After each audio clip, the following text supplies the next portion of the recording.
1990s about Oscar Wilde, probably his most famous play that he's ever written. Hope you read the little director's note in the playbill. It gives you just a little bit of a history, because some of the language is old Shakespearean type language that you may not completely understand. But you'll get the jokes nonetheless, I'm sure. And if you want to become a member of the theater, that information is also in the playbill. So we're always looking for members to join our theater. We're looking for volunteers to do front of house, to work backstage, to come and act. So if you have an inkling of doing anything with the theater, please let us know. We'll be glad to welcome you and have you join us for a fun time here at the theater. We're still thankful for our impact grant that gave us our curtains and our lighting system, our sound system. I do ask everybody to put their phone on airplane mode if you can, because the lighting system is wireless and sometimes those signals interfere with the transmitter, and then suddenly the lights just go out in the middle of the show. So if you could do that, we would greatly appreciate that. What else, Warren, wants us to tell them? Raffle? Do what? Raffle refreshments? Oh, the raffle. Oh, yes, we have a 50-50 raffle at intermission. At the end of the show, next Sunday, we will draw the ticket for the 50-50, and the theater will keep half the proceeds, and whoever wins will keep half the proceeds. So, I don't know how much it's up to now, Diana. Have you counted the money? No, we've only gotten a few. So That's all right. Okay, everybody knows where the restrooms are, and concessions and everything. So, all right, and make sure, don't hold your laughter, because this is the funny play. And we were all volunteers, so these actors have worked really hard, and so has the set light designing people, the set builders, the painters, everybody's worked really hard to put this production together for you. So sit back, relax, and enjoy the show.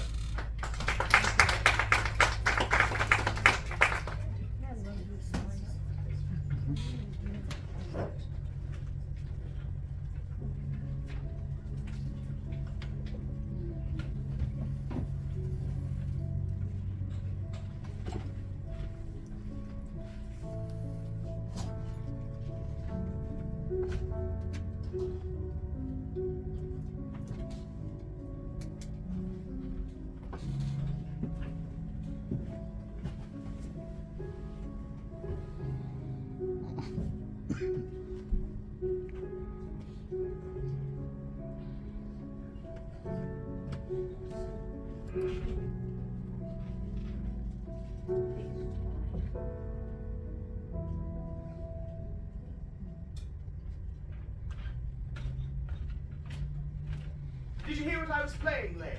I didn't think it polite to listen, sir. I'm sorry for that, for your sake. I don't play accurately. Anyone can play accurately, but I play with wonderful expression. As far as the piano is concerned, sentiment is my forte. I keep science for life. Yes, sir. And speaking of the science of life, have you got the cucumber sandwiches cut for Lady Bracknell?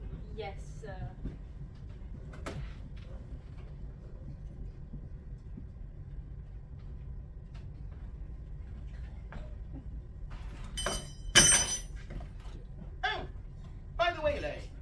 I see from your book that on Thursday night, when Lord Shorman and Mr. Worthing were dining with me, 8 bottles of champagne are entered as having been consumed. Yes, sir. 8 bottles and a pint. Why is it that at a bachelor's establishment, the servants invariably drink the champagne?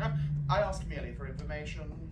I attribute it to the superior quality of the wine, sir. I have often observed that in married households, champagne is rarely of a first-rate brand. Good heavens! His marriage is demoralizing as that. I believe it is a very pleasant state, sir. I have very little experience of it myself up to the present, and that was in consequence of a misunderstanding between myself and a young person. I don't think that I'm much interested in your family life, Lane.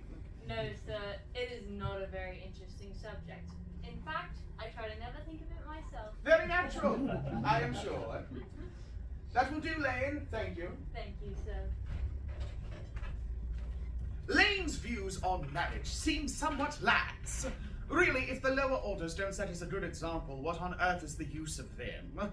They seem, as a class, to have absolutely no sense of moral responsibility.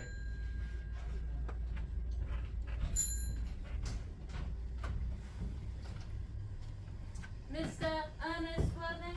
How are you, my dear Ernest. What brings you up to town? Oh, pleasure, pleasure. What else should bring one anywhere? Eating as usual, I see, Algie. I believe it is customary in good society to take some slight refreshment at 5 o'clock. Where have you been since last Thursday? In the country. What on earth do you do there? When one is in town, one amuses oneself. When one is in the country, one amuses other people. It's excessively boring. And who are the people you amuse? Oh, neighbours, neighbours. Got nice neighbours in your part of Shropshire. Perfectly horrid. Never speak to one of them. How immensely you must amuse them. By the way, Shropshire is your county, is it not? Shropshire? Yes, of course. Hello, why all these cups? Why cucumber sandwiches? Why such reckless extravagance in one so young? Who's coming to tea? Oh, merely Aunt Augusta and Gwendolyn. How perfectly delightful. Yes, that is all very well, but I'm afraid Aunt Augusta won't quite approve of your being here. Might I ask why? My dear fellow, the way you flirt with Gwendolyn is perfectly disgraceful. It is almost as bad as the way Gwendolyn flirts with you. But I'm in love with Gwendolyn. I come up to town expressly to propose to her. I thought you'd come up for pleasure. I call that business. How utterly unromantic you are. I really don't see anything romantic in proposing. It is very romantic to be in love, but there is nothing romantic about a definite proposal. While one may be accepted, one usually is, I believe, then the excitement is all over. The very essence of romance is uncertainty. If ever I get married, I'll certainly try to forget the fact. I have no doubt of that, dear Algie. The divorce court was specially invented for people whose memories are so curiously constituted. Oh, there's no use speculating on that subject. Divorces are made in heaven. Please don't touch the cucumber sandwiches. They're ordered specially for Aunt Augusta. But you've been eating them all the time. Well, that's quite a different matter. She is my aunt. Have some bread and butter. The bread and butter is for Gwendolyn. Gwendolyn is devoted to bread and butter. And very good bread and butter it is too. Well, my dear fellow, you need not eat as if you were going to eat them all. You act as if you were married to her already. You are not married to her already, and I don't think you ever will be. Why on earth do you say that? Well, in the first place, girls never marry the men they flirt with. Girls don't think it right. Oh, that is nonsense. It isn't. It's a great truth. It accounts for the extraordinary number of bachelors one sees all over the place. In the second place, I don't give my consent. Your consent? My dear fellow, Gwendolyn is my first cousin, and before I allow you to marry her, you'll have to clear up the whole question of Cecily. Cecily? What on earth do you mean? What do you mean Algie by Cecily? I don't know anyone of the name of Cecily. Bring me that cigarette case Mr. Worthing left in the smoking room the last time he dined here. Yes, sir. Do you mean to tell me you've had my cigarette case this whole time? I wish to goodness you'd let me know. I've been writing frantic letters to Scotland Yard about it. I was very nearly offering a large reward. Well, I wish you would offer one. I happen to be more than usually hard up. Well, there's no good offering a large reward now that the thing is found. I think that's rather mean of you, Ernest. I must say. However, it makes no matter, for now that I look at the inscription inside, I find that the thing isn't yours after all. Well, of course it is mine. You've seen me more than 100 times. And you have no right whatsoever to read what's written inside. It's a very ungentlemanly thing to read a private cigarette case. Oh, it's absurd to have a hard and fast rule about what one should read and what one shouldn't. More than half of modern culture depends on what one shouldn't read. I am quite aware of that fact, and I don't propose to discuss modern culture. It isn't sort of thing one should talk of in private. I simply want my cigarette case back. Yes, but this isn't your cigarette case. This cigarette case is a present from someone of the name of Cecily, and you said you didn't know anyone of that name. Well, if you want to know, Cecily happens to be my aunt. Your aunt? Yes, charming old lady she is too, lives at Tunbridge Wells. Just give it back to me, Algie. Yes, but why does she call herself Little Cecily if she is your aunt and lives at Tunbridge Wells? From Little Cecily with her fondest love. My dear fellow, what on earth is there in that? Some aunts are tall. Some aunts are not tall. That is surely a matter an aunt should be allowed to decide for herself. You seem to think that every aunt should be exactly like your aunt. That is absurd. For heaven's sake, give it back to me! Yes, but why does your aunt call you her uncle?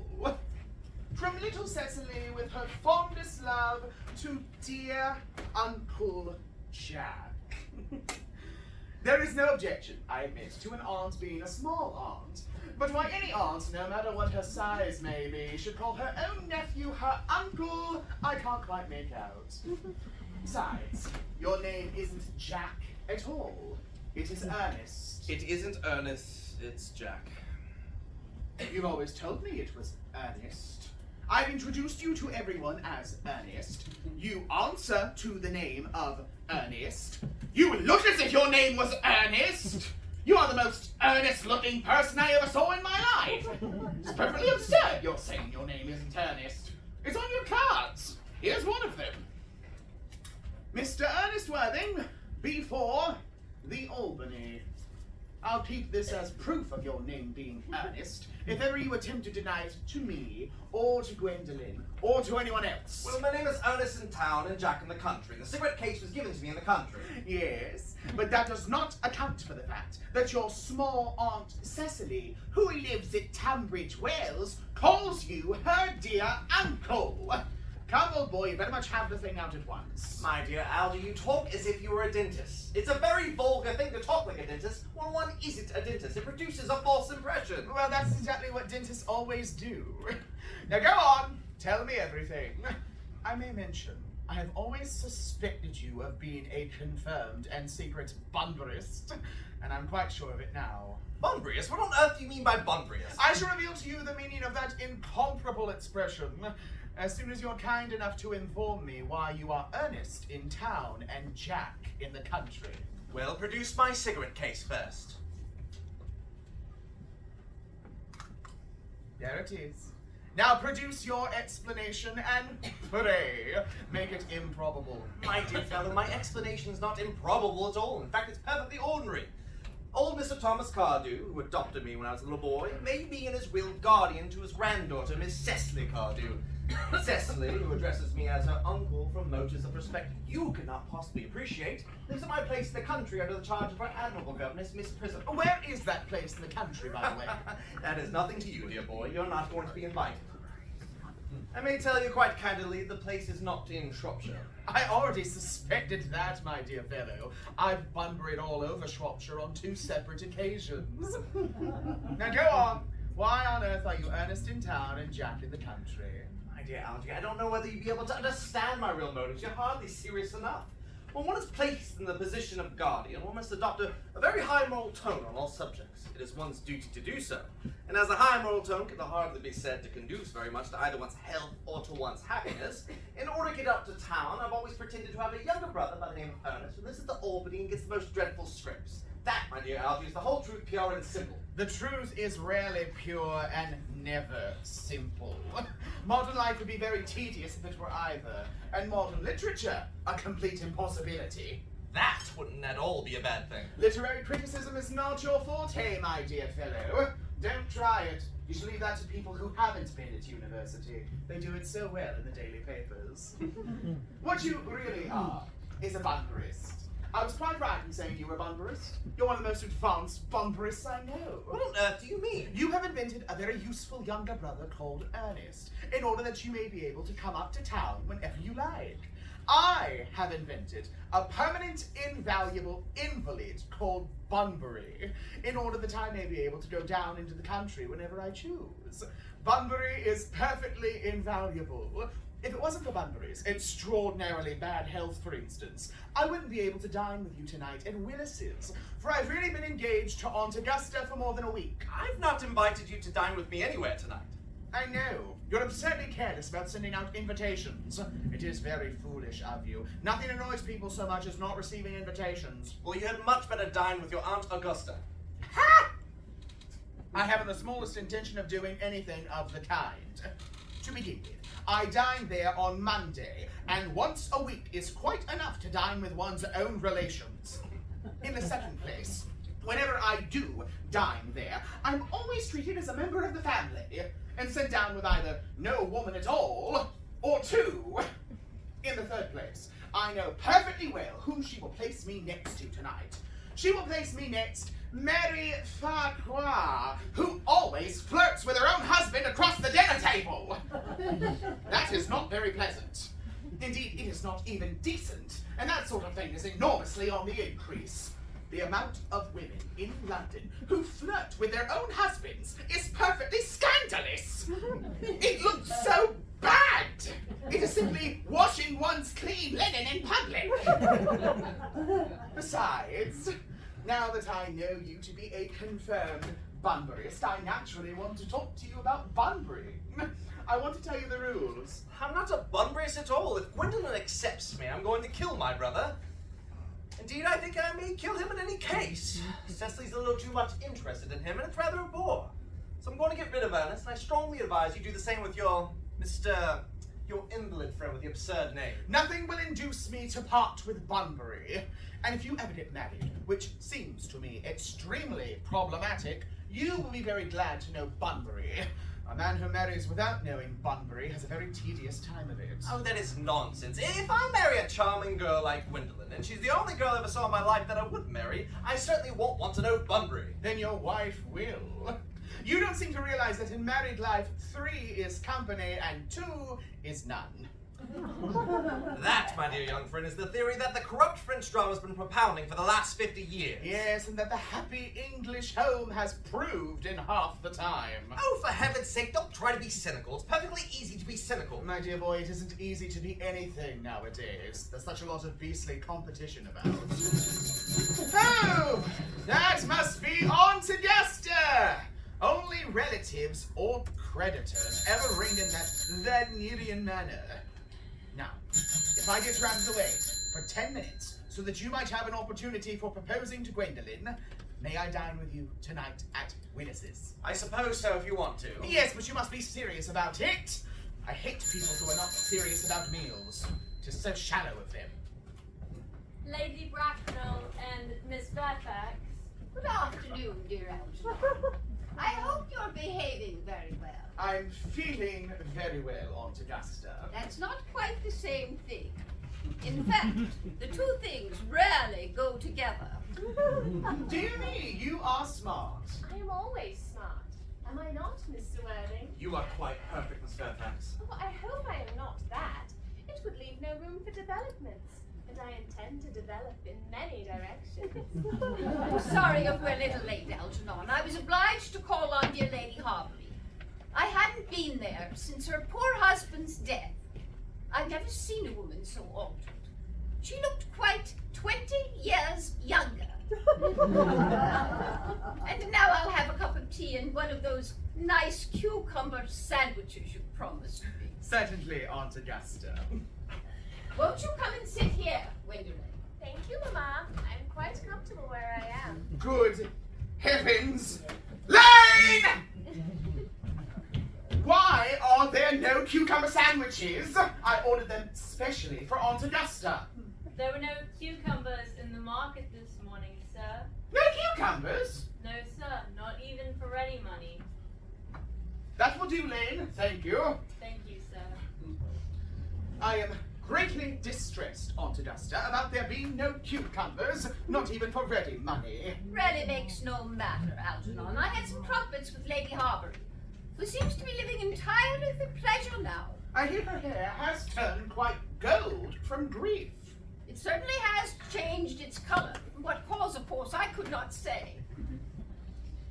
I've quite a treat for you tonight, Algernon. I'm going to send you down with Mary Farquhar.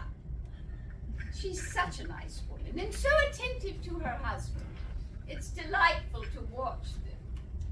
I'm afraid, Aunt Augusta, I shall have to give up the pleasure of dining with you tonight after all. Oh, I hope not, Algernon. It would put my table completely out. Your dear uncle would have to dine upstairs. Fortunately, he is accustomed to that. It is a great bore, and I need hardly say a terrible disappointment to me, but the fact is I just had a telegram in to say that my poor friend Bunbury is very ill again. They seem to think I should be with him. It's very strange. This Mr. Bunbury seems to suffer from curiously bad health. Oh, yes, poor Bunbury is a dreadful invalid. Well, I must say, Algernon, I think it is high time that Mr. Bunbury made up his mind whether to live or to die. This shilly-shallying with the question is absurd. Nor am I in favor of the modern sympathy with invalids. I consider it morbid. Illness of any kind is hardly something to be encouraged in others. Health is the primary duty of life. I'm always telling that to your dear uncle, but he never seems to take much notice as far as any improvement in his ailment goes. I should be much obliged if you would ask Mr. Bunbury for me to be kind enough not to have a relapse on Saturday, for I rely on you to arrange all my music for me. It is my last reception, and one wants something that will encourage conversation, particularly at the end of season when everyone has said practically everything they had to say, which in most cases was probably not much. I'll speak with Bunbury, Aunt Augusta, if he is still conscious, and I think I can promise you that it'll be all right by Saturday. Of course, the music is a great difficulty. You see, if one plays good music, people don't listen, and if one plays bad music, people don't talk. But I'll run over the program I've drawn out, if you'll kindly come into the next room for a moment. Thank you, Algernon. It's very thoughtful of you. I'm sure the program will be delightful with a few expurgations. French songs I cannot possibly allow. People always seem to think they are improper, and look shocked, which is vulgar, or laugh, which is worse. But German sounds a thoroughly respectable language, and indeed, I believe it is so. Gwendolyn, you will accompany me? Certainly, Mamma.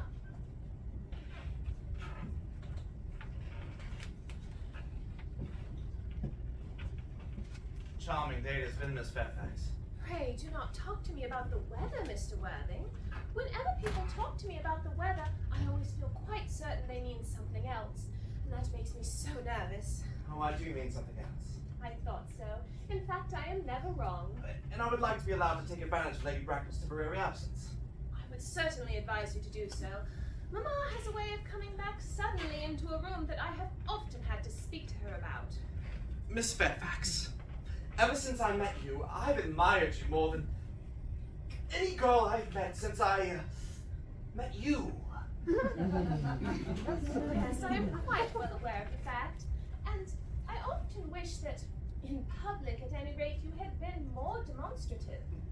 For me, you have always had an irresistible fascination. Even before I met you, I was far from indifferent to you. We live, as I hope you know, Mr. Worthing, in an age of ideals. The fact is constantly mentioned in the more expensive monthly magazines and has reached the provincial pulpits, I am told. And my ideal has always been to love someone of the name of Earnest. There is something in that name that inspires absolute confidence.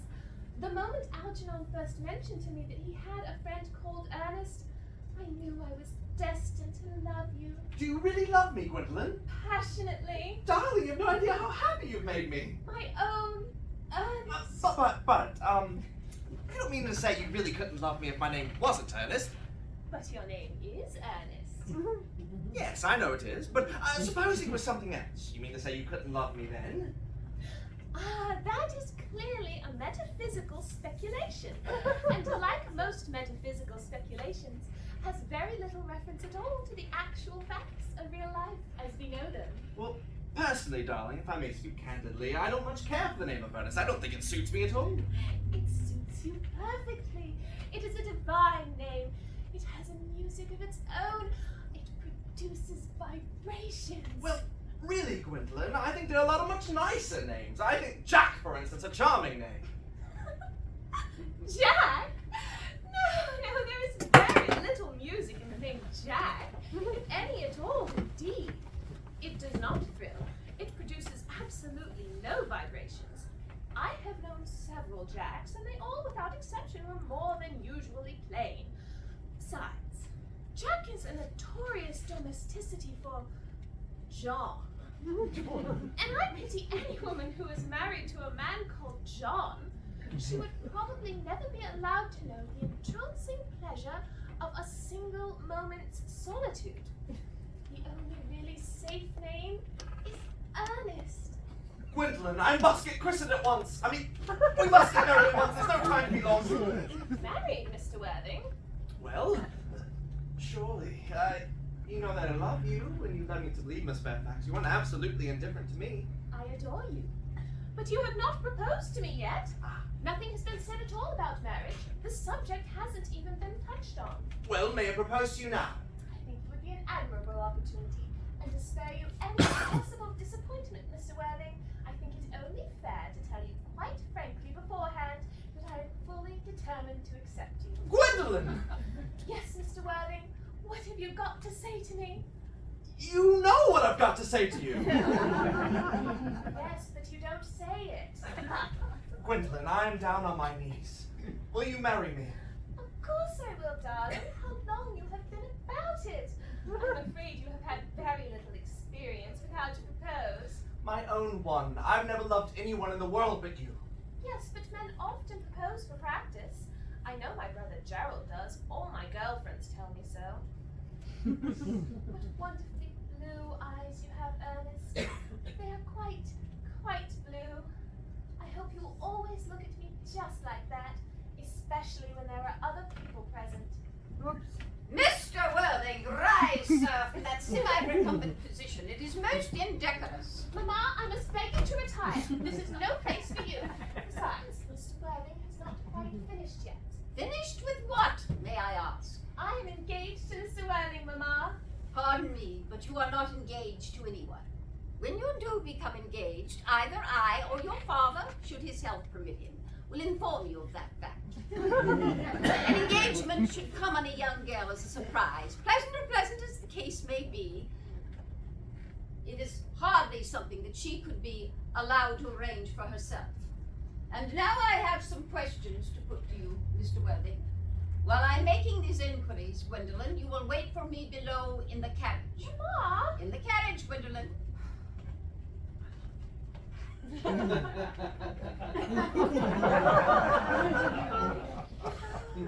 In the carriage, Gwendolyn. Yes, Mamma. You can take a seat, Mr. Worthing. I prefer standing, Lady Bracknell. I feel bound to tell you that you are not on my list of eligible young men, although I have the same list as the dear Duchess of Bolton has. We work together, in fact. However, I'm quite ready to enter your name, should your answers be what a truly affectionate mother requires. Do you smoke? Well, yes, I must admit I smoke. I'm glad to hear it. A man should always have an occupation of some kind. There are far too many idle men in London as it is. How old are you? 29. A very good age to be married at. I've always been of opinion that a man who desires to be married should always know everything or nothing. Which do you know? I know nothing, Lady Bracknell. I'm pleased to hear it.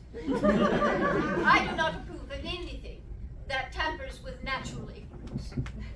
Ignorance is like a delicate, exotic fruit. Touch it and the bloom is gone.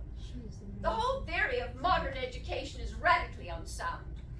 Fortunately, in England, at any rate, education has produced no effect whatsoever. If it did, it would probably lead to serious danger to the upper classes, and possibly violence in Grosvenor Square. What is your income? Between 7,000 and 8,000 a year. In land or investments? And investments, chiefly. That is satisfactory. What with the duties required of one during one's lifetime, and the duties exacted from one after one's death, land has ceased to be a pleasure or a profit. It gives one position and prevents one from keeping it up. That is all that can be said for land. Well, I have a house in the country, and some land, of course, attached to it. About 1,500 acres, I believe. But I don't depend on that for my real income. In fact, as far as I can make out, the poachers are the only people that make anything out of it. A country house. How many bedrooms? Well, that is a matter that can be cleared up afterwards. You have a townhouse, I hope. A girl with a simple, unspoiled nature like Gwendolyn could hardly be expected to reside in the country. Well, I own a house at Belgrave Square, but it's let by the year to a Lady Bloxham. Of course, I can get it back any time I like at 6 months' notice. Lady Bloxham. I don't know her. Oh, she goes about very little. She's a lady considerably advanced in years. Ah, nowadays that is no guarantee of respectability of character. What number in Belgrave Square? 149. the unfashionable side. I thought there was something. However, that could be easily altered. Do you mean the fashion or the side? Both if necessary, I presume. What are your polities? Well, I'm afraid I really have none. I'm a liberal unionist. They count as Tories. They dine with us, so come in the evening at any rate. Now to minor matters. Are your parents living? I've lost both my parents. To lose one parent, Mr. Worthing, may be regarded as misfortune. To lose both looks like carelessness. Who's your father? Was apparently man of some wealth. Was he born in what the radical papers call the purple of commerce? Or did he rise through the ranks of the aristocracy? I'm afraid I really don't know. The fact is, Lady Bracknell, I said I lost my parents. It'd be nearer to the truth to say my parents seem to have lost me. I don't really know who I am by birth. I was found. Found! Well, the late Mr. Thomas Cardew, an old gentleman of a very charitable and kindly disposition, found me and gave me the name of Worthing because he happened to have a first-class ticket to Worthing in his pocket at the time. Worthing is a place in Sussex. It is a seaside resort. Where did this charitable gentleman, who had a first-class ticket to a seaside resort, find you? In a handbag. A handbag? Yes, Lady Bracknell, I was in a handbag. It had handles to it. It was an ordinary handbag, in fact. Where did this Mr. James or Thomas Cardew find this ordinary handbag? It was at the cloakroom at Victoria Station. It was given to him in mistake for his own. The cloakroom at Victoria Station? Yes, the Brighton line. The line is immaterial. Mr. Worthing, I confess I am somewhat bewildered by what you have just told me.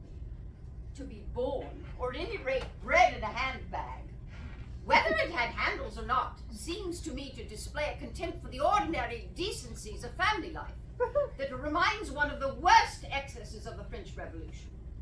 And I presume you know where that movement led. As to the location in which the handbag was found, the cloakroom in a railway station may be used to hide a social indiscretion. Probably has been used for that purpose before now, but it could hardly be regarded as an assured basis for a recognized position in good society. Well, may I ask you what you would advise me to do? I need hardly say or do anything in the world to ensure Gwendolyn's happiness.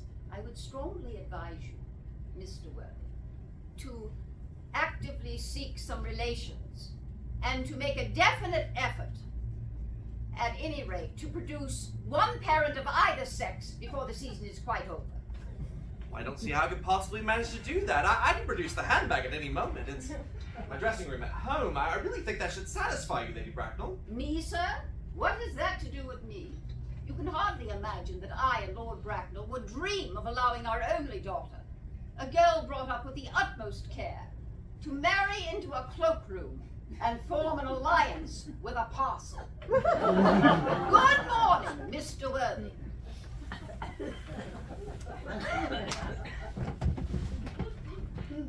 Good morning.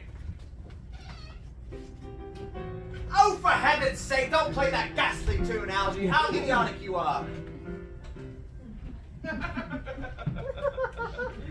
Didn't it go off all right, old boy?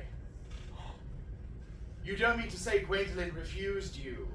I know it is a way she has. She is always refusing people. I think it is most ill-natured of her. Oh, no. Gwendolyn's as right as a trivet. As far as she's concerned, we're engaged. Her mother's perfectly unbearable. Never met such a gorgon. I don't really know what a gorgon is like, but I'm quite sure that Lady Bracknell is one. At any rate, she is a monster without being a myth, which is rather unfair. I beg your pardon, Algie. I suppose I shouldn't talk about your own aunt in that way before you. My dear boy, I love hearing my relations abused. It's the only thing that makes me put up with them at all. Relations are simply a tedious pack of people who haven't not the remotest knowledge of how to live, nor the smallest instinct about when to die. Oh, that is nonsense. It isn't. Well, I won't argue about the matter. You always want to argue about things. That is what things were originally made for. Upon my word, if I thought that, I'd shoot myself.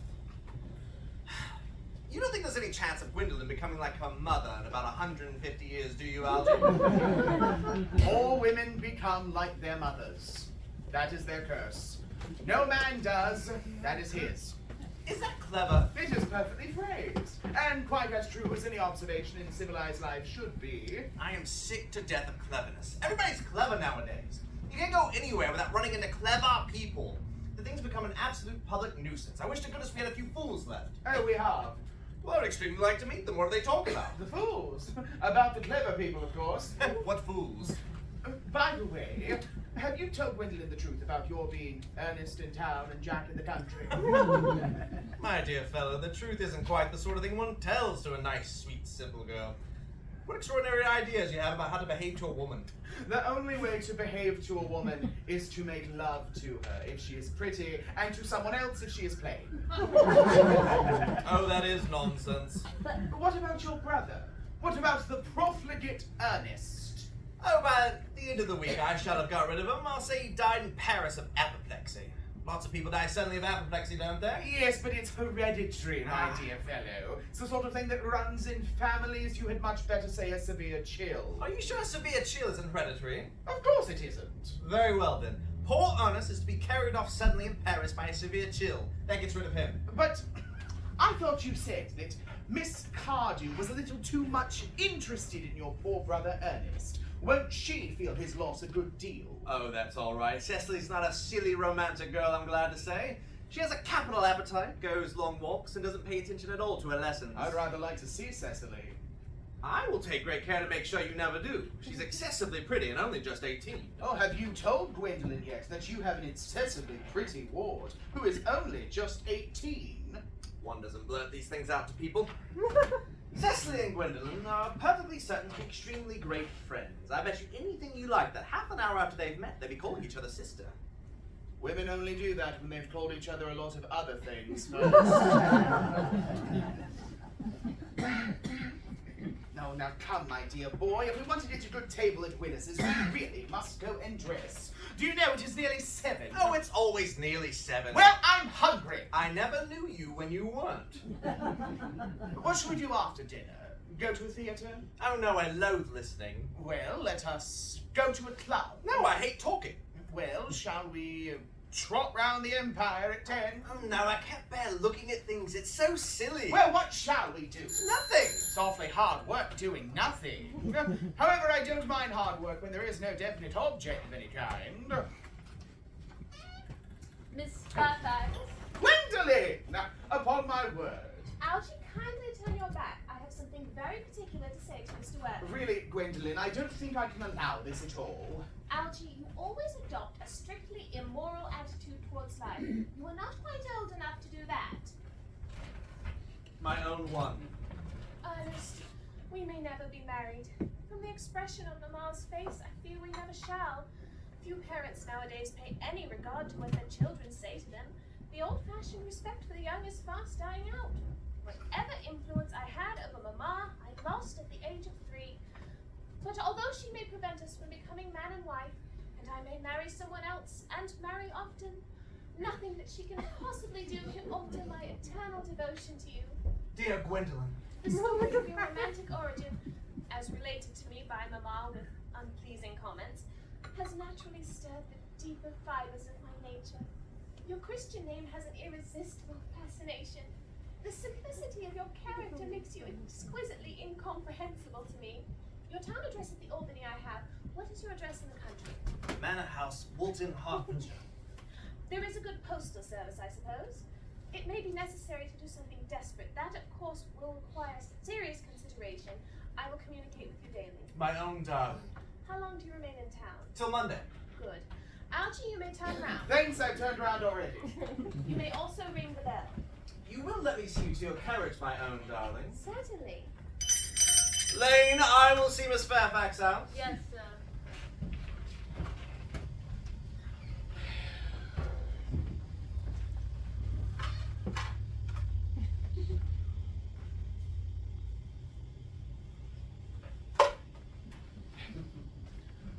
A glass of sherry, Lane. Yes. Tomorrow, Lane, I'm going Bunbury. Yes, sir. I shall probably not be back till Monday. You can put up my dress clothes, my smoking jacket, and all the Bunbury suits. Yes, sir. I hope tomorrow will be a fine day, Lane. It never is, sir. Lane, you're a perfect pessimist. I do my best to give satisfaction, sir. There's a sensible intellectual girl, the only girl I ever cared for in my life. What are you so amused at? Oh, I'm a little worried about poor Bunbury, that is all. If you don't take care, your friend Bunbury is going to get you into a serious scrape someday. I love scrapes, they're the only things that are never serious. Oh, that is nonsense, Algie. You never talk anything but nonsense. Nobody ever does.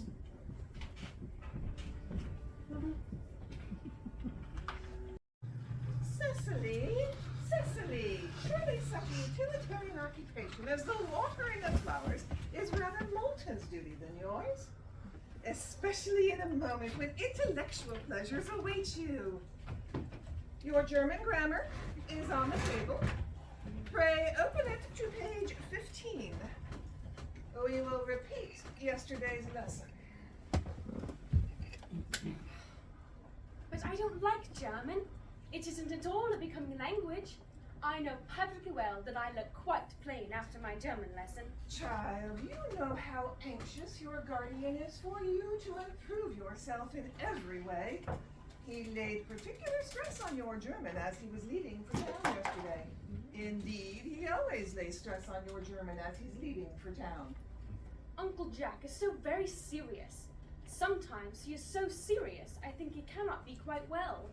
Your guardian enjoys the best of health, and his gravity of demeanor can only be commended in one as comparatively young as he is. I know no one who has a higher sense of duty and responsibility. I suppose that is why he often looks a little bored when we three are together. Cecily, I am surprised at you. Mr. Worthing has many troubles in his life. Idle merriment and triviality have no place in his conversation.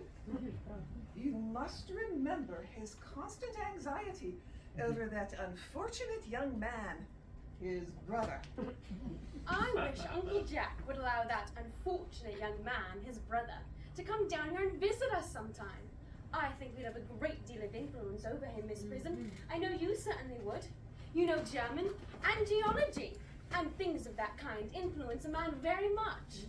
I do not think that even I could have an effect on a character that by his own brother's admission is irretrievably weak and vacillating. Indeed, I do not think I would desire to reclaim him.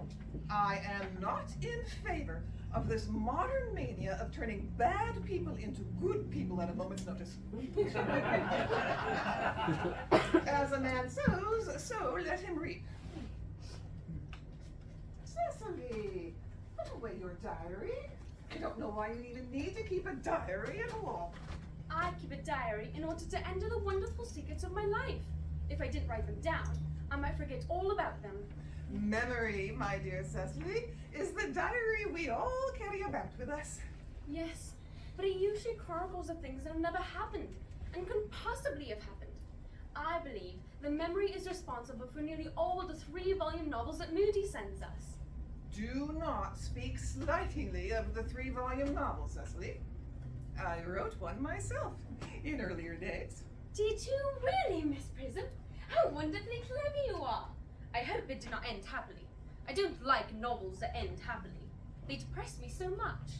The good ended happily, and the bad unhappily. That is what fiction means.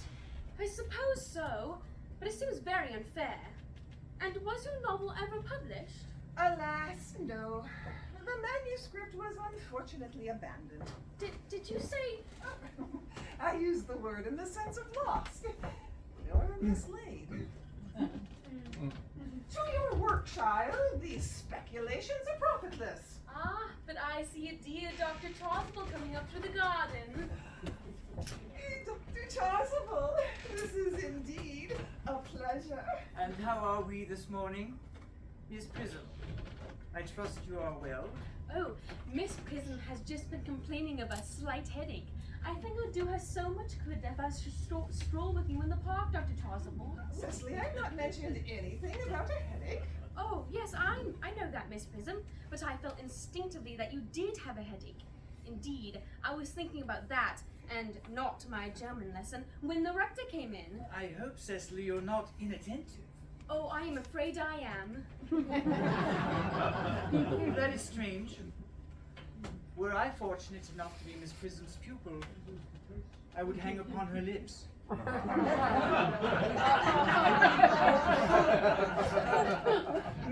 Metaphorically speaking, my metaphor was drawn from bees.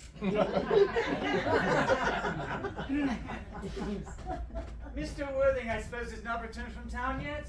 No, we do not expect him till Monday afternoon. Ah, yes. He does like to spend his Sundays in London, but he is not one whose sole aim is enjoyment. Not like, by all accounts, that unfortunate young man his brother seems to be. I must not disturb Egeria and her pupil any longer. Egeria?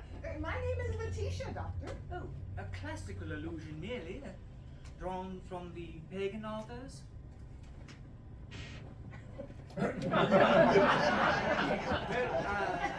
I will no doubt see you both at evensong. Oh, I think, dear Doctor, that I will have a stroll with you after all. I find I do have a headache, and a walk would do me good. With pleasure, Miss Prism. With pleasure. We might walk as far as the schools. That would be delightful. Cecily, you will read your political economy in my absence. The chapter on the fall of the rupee you may omit. It is somewhat too sensational. Even these metallic problems have their melodramatic side.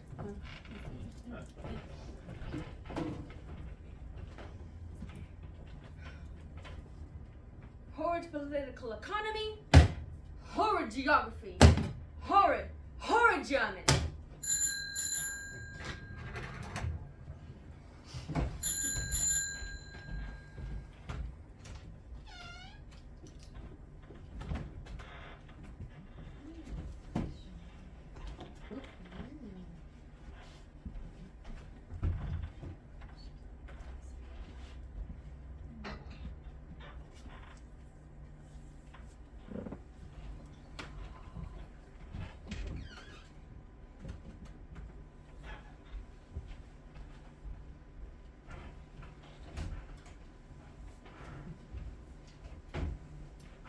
Mr. Ernest Worthing has just driven over from the station. He has brought his luggage with him. Mr. Ernest Worthing, B4, the Albany. Uncle Jack's brother. Did you tell him Mr. Worthing was in town? Yes, miss. He seemed very much disappointed. I told him that you, Miss Prisim, were in the garden. He seemed very anxious to speak to you privately for a moment. Ask Mr. Ernest Worthing to come here. And I suppose you'd better talk to the housekeeper about a room for him. Yes, miss. I have never met a really wicked person before. I'm rather frightened. I'm so afraid he'll look like everyone else. He does.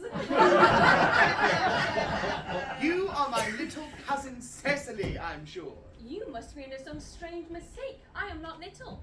In fact, I believe I am more than usually tall for my age. But I am your cousin Cecily.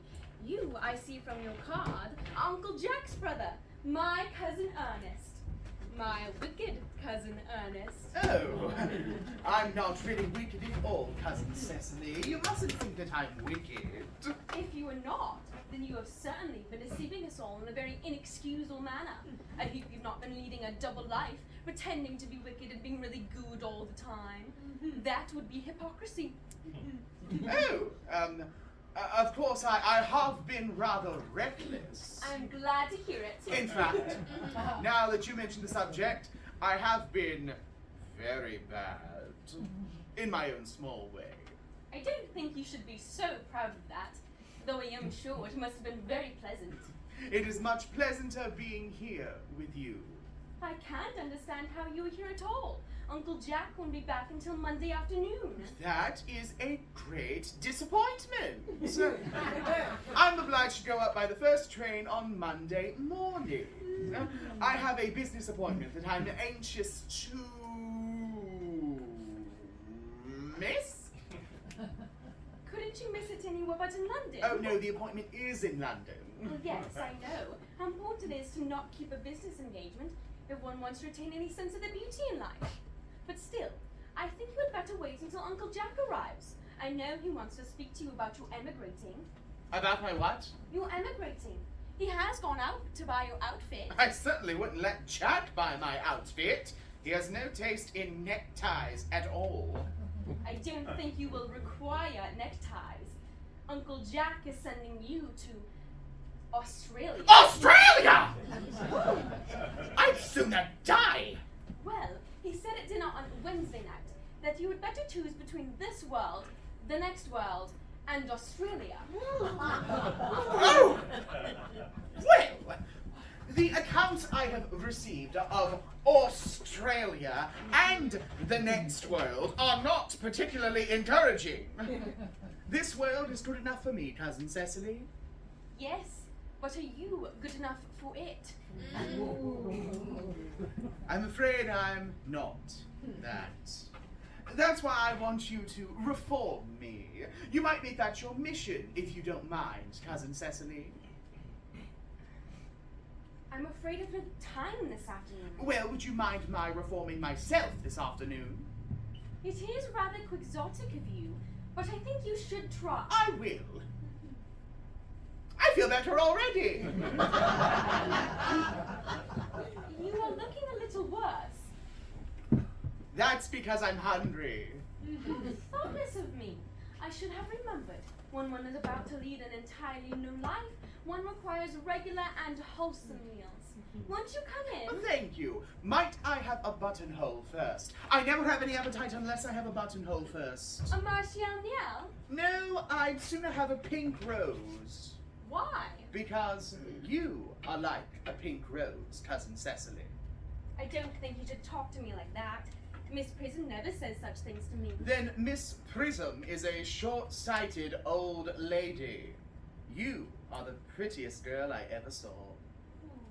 Miss Prisim says that all good looks are a snare. They're a snare every sensible man would like to be caught in. Oh, I don't think I should like to catch a sensible man. I shouldn't know what to talk to him about.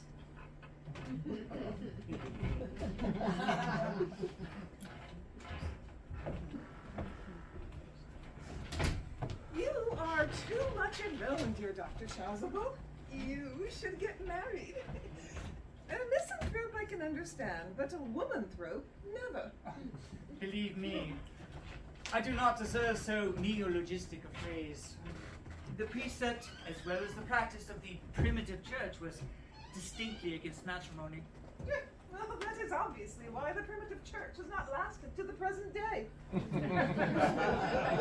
And you do not seem to realize, dear doctor, that by remaining persistently single, a man converts himself to a permanent public temptation.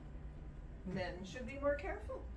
This very celibacy leads weaker vessels astray.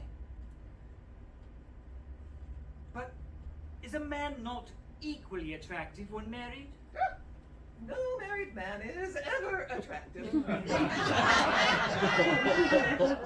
Except to his wife.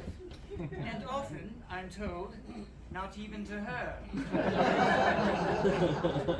that depends on the intellectual sympathies of the woman. Maturity can always be depended on. Ripeness can be trusted. Young women are green. Hmm? I speak horticulturally. I drew my metaphor from fruits. I wonder where Cecily is. Oh, perhaps she followed us to the schools. Mr. Worthing! Mr. Worthing? This is indeed a surprise. We weren't looking for you till Monday afternoon. I've returned sooner than I expected. Dr. Chasuble, I hope you're well. Oh, my dear Mr. Worthing, I trust this garb of woe does not betoken some terrible calamity. My brother. More shameful deaths and extravagance. Still leading his life of pleasure? Dead. Your brother Earnest dead. Quite dead. What a lesson for him. I trust he will profit by it. Mr. Worthing, I offer you my most sincere condolence. But at least you have the consolation of knowing that you were the most generous and forgiving of brothers. Poor Earnest, he had his faults, but it is a sad, sad blow. Oh, very sad indeed. Were you with him at the end? Oh no, he died abroad, in Paris in fact. I received a telegram last night from the manager of the Grand Hotel. Oh. Was the cause of death mentioned? A severe chill, it seems. As a man sows, so shall he reap. Charity, Miss Prisim. Charity. None of us are perfect. I myself am particularly susceptible to drafts. Will the interment take place here? No, he seems to have expressed a desire to be buried in Paris. In Paris? That hardly shows any serious state of mind at the last. Well, you will no doubt wish me to make some slight allusion to this tragic domestic affliction on Sunday. My sermon on the meaning of the manna of the wilderness can be adapted to almost any occasion. Joyful, or in this present case, distressing. I've preached it at harvest celebrations, christenings, confirmations, on days of humiliation, and festal days. The last time I delivered it was at the cathedral as a charity sermon on behalf of the Society for the Prevention of Discontent amongst the upper orders. The bishop, who was in attendance, was much struck by some of the analogies I drew. Ah, that reminds me. You mentioned christenings, I believe, Dr. Chasuble. I suppose you know how to christen, all right? I mean, of course, you are continually christening. It is, I regret, one of the rector's most constant duties in this parish.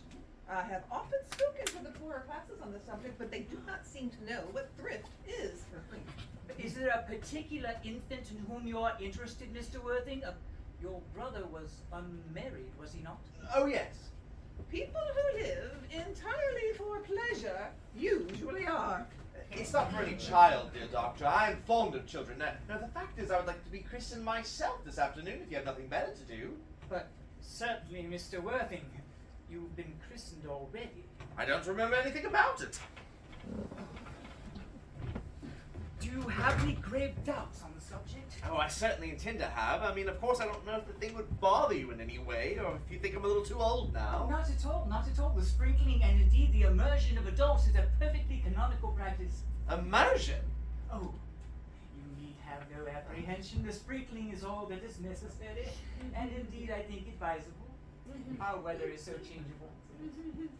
At what hour would you wish the ceremony performed? I might trot round about 5 if that'll suit you. Oh, perfectly, perfectly. In fact, I have 2 similar ceremonies to perform in that time. A case of twins that occurred recently in one of the outlying cottages on your own estate. Lord Jenkins the Carter, a most hard-working man. Well, I don't see much fun in being christened along with the other babies. That would be childish. But how best 5 do? Admirably. Admirably. And now, Mr. Worthing, I will not intrude into a house of sorrow any longer. I merely beg you not to be too much bowed down by grief. What seem to us bitter trials are often blessings in disguise. This seems to me a blessing of an extremely obvious kind. Uncle Jack! I am glad to see you back. What horrid clothes you've got on. Do go and change them. Cecily! My child, my child. What is the matter, Uncle Jack?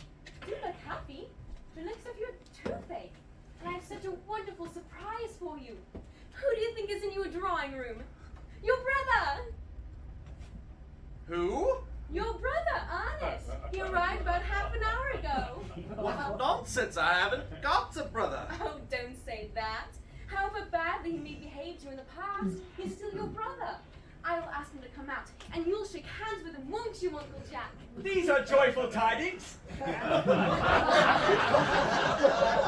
After we all had been resigned to his loss, his sudden return seems to be particularly distressing. My brother's in the drawing room. I don't know what it all means. I think it perfectly absurd. Good heavens! Brother John, I've come down from town to tell you that I'm very sorry for all the trouble I have given you, and that I intend to lead a better life in the future.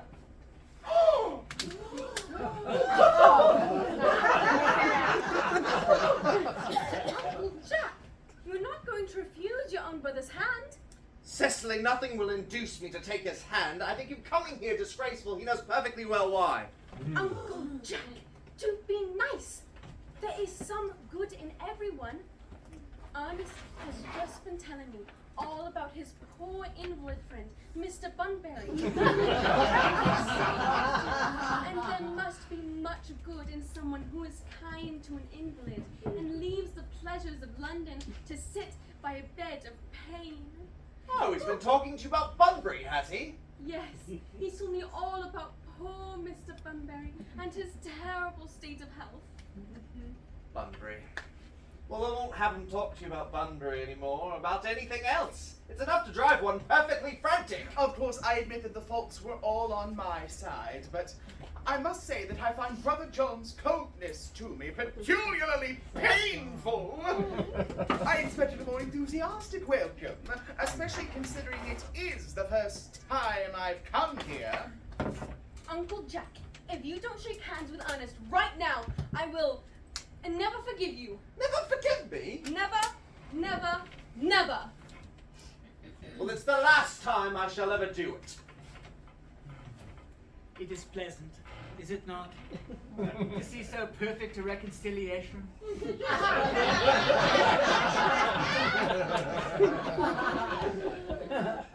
I think we might leave the two brothers together. Cecily, you will come with us. Certainly, Miss Prisim. My little task of reconciliation is over. You've done a beautiful action today, dear child. We must not be premature in our judgments. I feel very happy.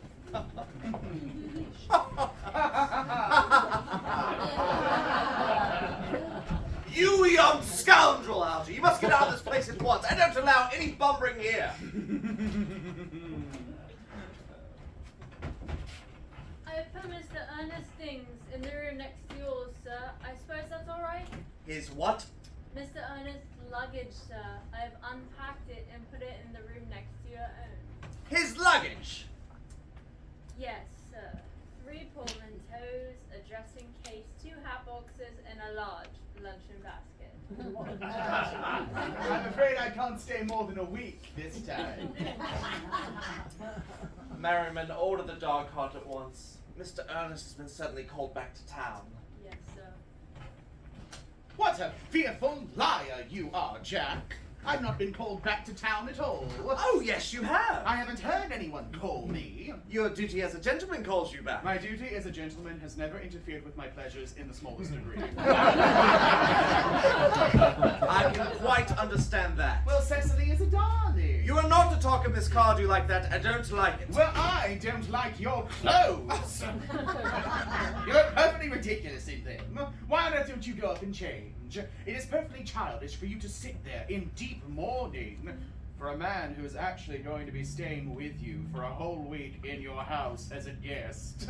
I call it grotesque.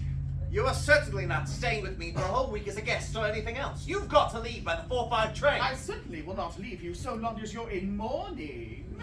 It would be very unfriendly. If I were in mourning, you would not leave me, I suppose. I should think it very unkind if you didn't. Well, will you go if I change my clothes? Yes, if you're not too long. I never saw anybody take so long to dress and with such little result. Well, at any rate, it's better than being always overdressed as you are. If I'm occasionally a little overdressed, I make up for it by being always immensely overeducated. Your vanity is ridiculous. Your conduct an outrage, and your presence in my garden utterly absurd. However, you've got to catch the 4:05. And I do hope you have a pleasant journey back to town. This bumbering, as you call it, has not been a great success for you. I think it's been a great success. I'm in love with Cecily, and that is everything. But I must see her before I go, and make arrangements for another Bunbury. Ah, there she is. Oh, I merely came back to water the roses.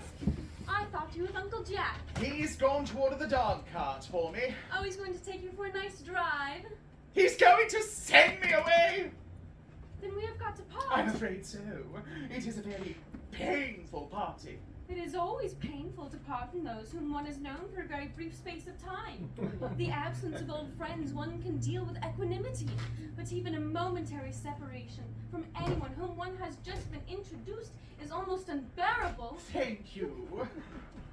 The dog cart is at the door, sir. It can wait my men for 5 minutes? Yes. I hope I shall not offend you, Cecily, if I state quite frankly and openly that you seem to me to be in every way the visible personification of absolute perfection. I think your frankness does you great credit, Ernest. If you allow me, I shall copy your remarks into my diary. Oh, do you really keep a diary? I'd give anything to look at it, may I? Oh, no! You see, it is simply a very young girl's record of her own thoughts and impressions, and consequently meant for publication. When it appears in volume form, I hope you will order a copy.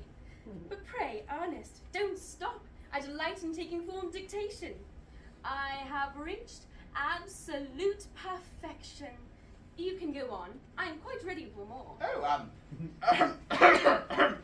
Don't cough, Ernest. When one is dictating, one should speak fluently and not cough. Besides, I don't know how to spell a cough. Cecily, ever since I first looked upon your wonderful and incomparable beauty, I dare to love you wildly, passionately, devotedly, hopelessly. I don't think that you should tell me that you love me wildly, passionately, devotedly, hopelessly. Hopelessly doesn't seem to make much sense, does it? Cecily! The dog cart is waiting, sir. Tell it to come round next week at the same hour. Yes, sir. Uncle Jack would be very much annoyed if he knew you were staying on till next week at the same hour. Oh, I don't care about Jack.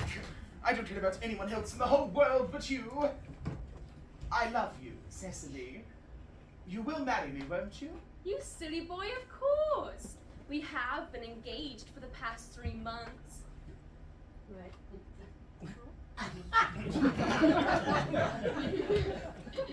For the last 3 months. Yes, it'll be exactly 3 months on Thursday. But how did we become engaged?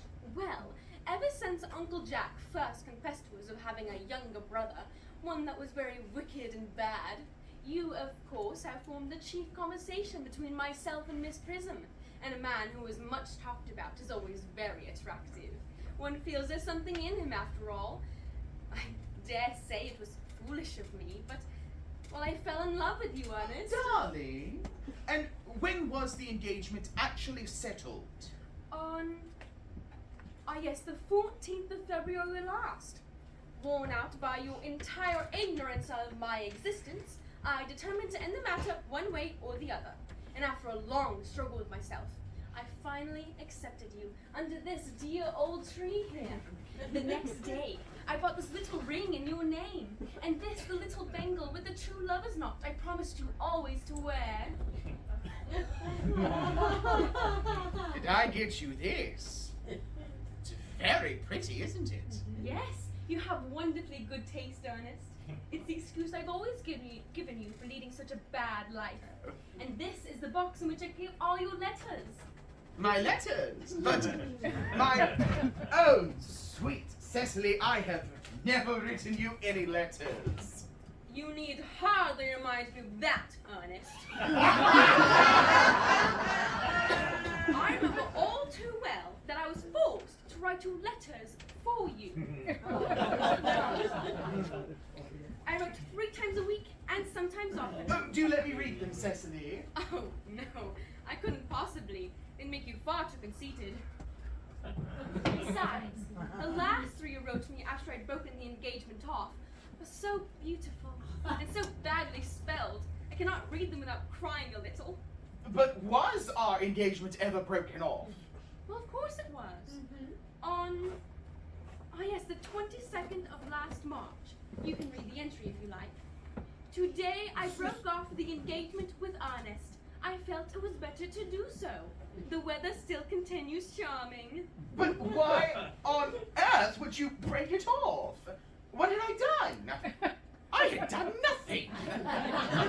Cecily, I am very much hurt indeed to hear that you broke it off, particularly when the weather was so charming. It wouldn't have hardly been a really serious engagement if I hadn't broken off at least once.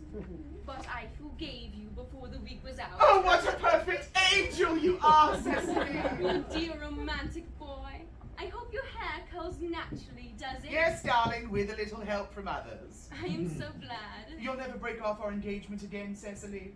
I don't think that I could, now that I've actually met you. Besides, of course, there is the question of your name. yes, of course. You mustn't laugh at me, darling.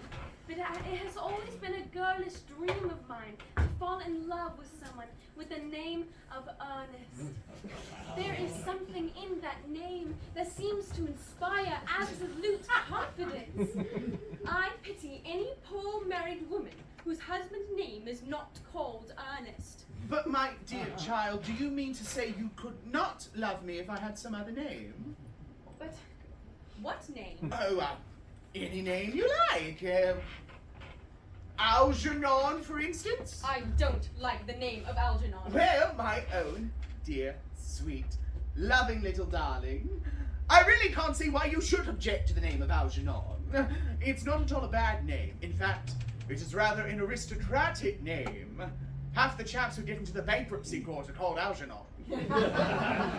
But seriously, Cecily, if my name was Algie, couldn't you love me? I might respect you. I might admire your character. But I fear I could not give you my undivided attention. Cecily, your rector here is, I suppose, thoroughly experienced in all the practices of the rites and ceremonials of the church. Ah, yes. Dr. Chasuble is a very learned man. He has never written a single book, so you can imagine how much he knows. I must see him at once on a most important christening. I mean on most important business. Oh. I shan't be away more than half an hour. Considering that we have been engaged since February the 14th, and I've only met you today for the first time, I think it is rather hard for you to want to leave me so long a period as a half an hour. Couldn't you make it 20 minutes? I'll be back in no time.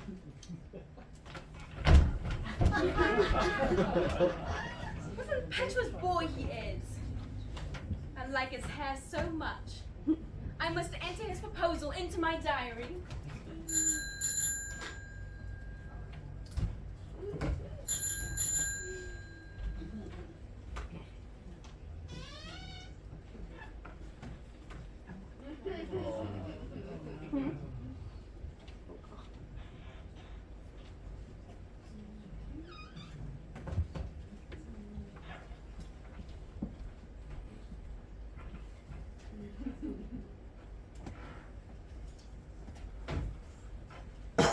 Miss Fairfax has just called to see Mr. Worthing on very important business, Miss Fairfax states. Isn't Mr. Worthing in his library? Mr. Worthing went in the direction of the rectory some time ago. Pray, ask the lady to come here. Mr. Worthing is sure to be back soon, and you can bring tea. Yes. Miss Fairfax! I suppose one of the many good elderly women who's associated with Uncle Jack and some of his philanthropic work. I don't quite like women who are interested in philanthropic work. I think it is so forward of them. Miss Fairfax? Pray, let me introduce myself to you. My name is Cecily Cardew. Cecily Cardew, what a very sweet name. Something tells me that we are going to be great friends. I like you already more than I can say. My first impressions of people are never wrong.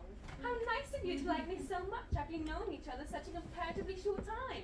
Pray, sit down. I may call you Cecily, may I not? With pleasure. And you will always call me Gwendolyn, won't you? If you wish. Then that is all quite settled, is it not? I hope so.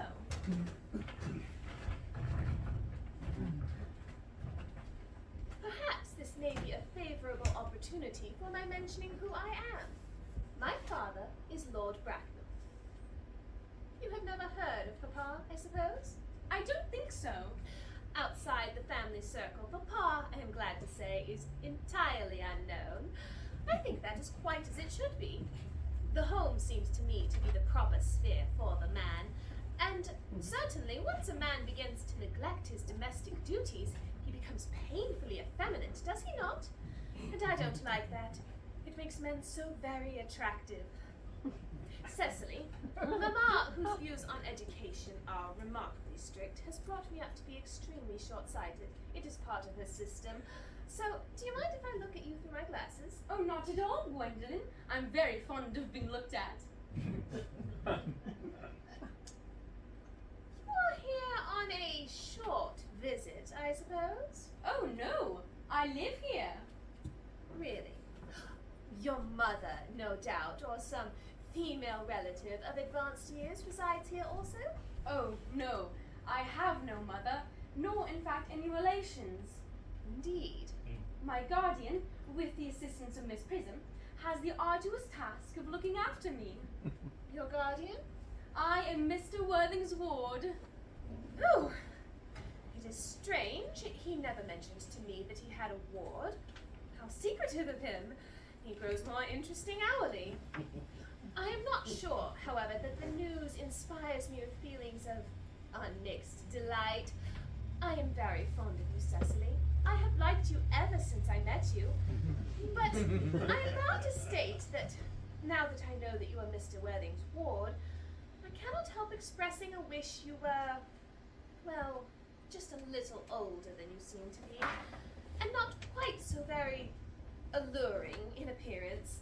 In fact, if I may speak candidly. Pray do. I think that whenever anyone has anything unpleasant to say, one should always be quite candid. Well, to speak with perfect candor, Cecily, I wish that you were fully 42 and more than usually plain for your age. Ernest has a strong, upright nature. He is the very soul of truth and honor. Disloyalty would be as impossible to him as deception, but even men of the noblest possible moral character are extremely susceptible to the influence of the physical charms of others. Modern, no less than ancient history supplies us with many most painful examples of what I refer to. If it were not so, indeed, history would be quite unreadable. Pray, Gwendolyn, did you say Ernest? Yes. But no, it is not Mr. Ernest Worthing who is my guardian, but his brother, his elder brother. Ernest never mentioned to me that he had a brother.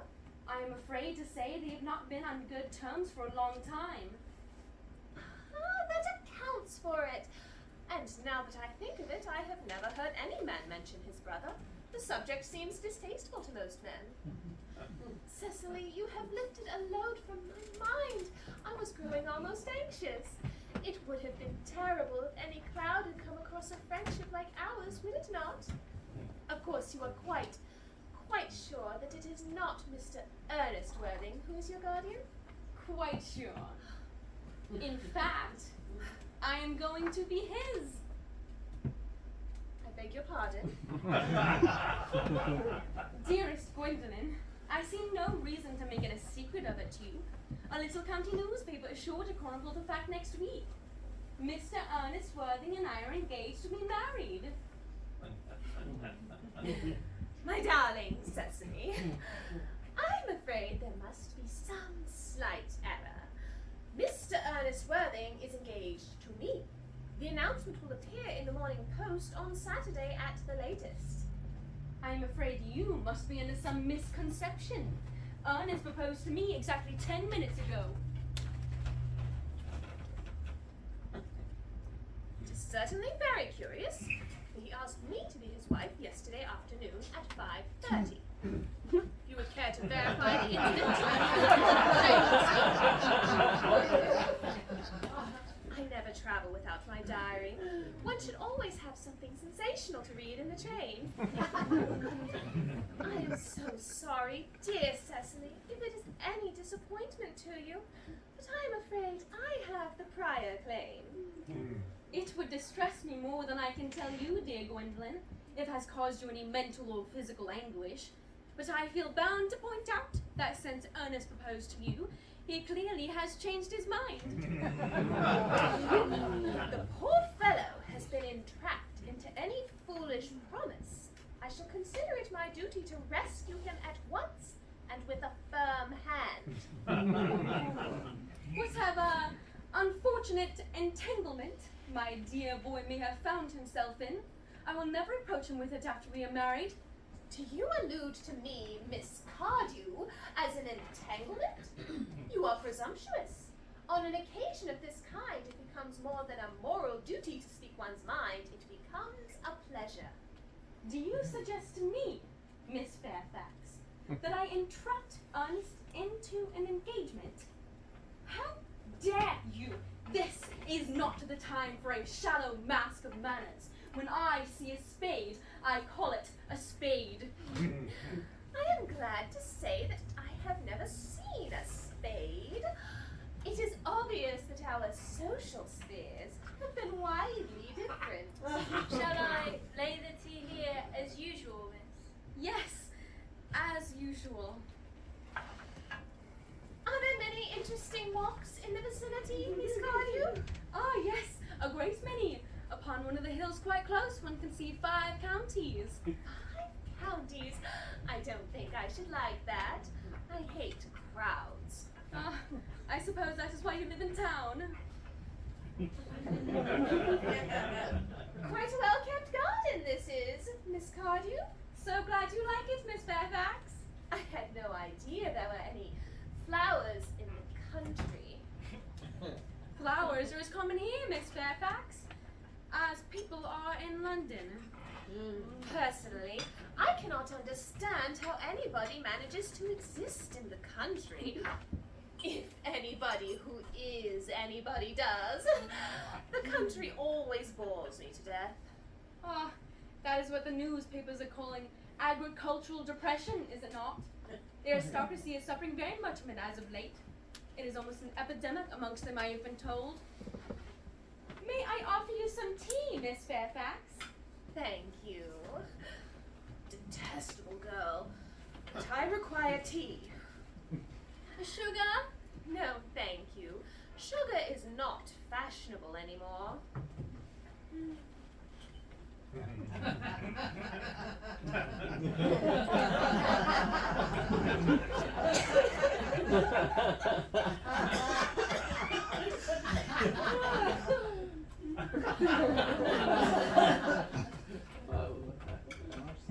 Cake or bread and butter? Bread and butter, please. Cake is rarely seen at the best houses nowadays. Hand that to Miss Fairfax.